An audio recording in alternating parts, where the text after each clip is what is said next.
শিরোনাম: কুকুরের হোটেল। একটা শহরে একটা কুকুর থাকত।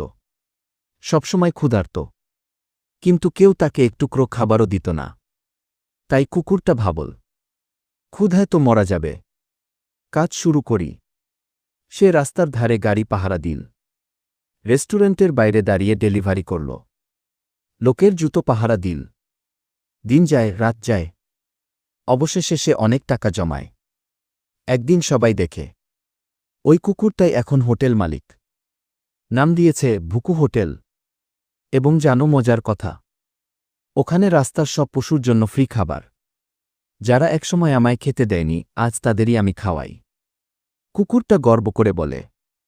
শেষে ট্যাগলাইন: মেহনত কখনো বিফলে যায় না, ইভেন যদি তুমি একটা কুকুর হও। ভিডিও ভালো লাগলে অবশ্যই সাবস্ক্রাইব করবেন, লাইক কমেন্ট শেয়ার করে আরও ভিডিও বানানোর উৎসাহ দেওয়া।